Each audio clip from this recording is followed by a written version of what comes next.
How to download and install Microsoft Excel to your computer. To install, first go to start button and then here search for Microsoft Store.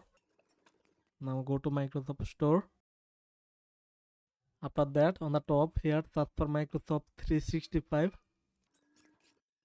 and then here you will see the Microsoft apps. Just click on that.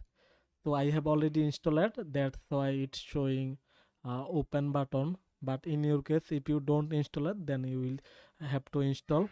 So after install, just click on open.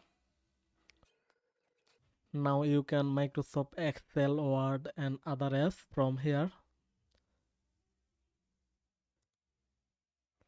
So for that you need to log in your Microsoft account. If you don't have any account, then you need to create an account. After that, sign in, then you can use Microsoft Excel. So that's how you can do that. Hope that this video help you out. Thanks for watching.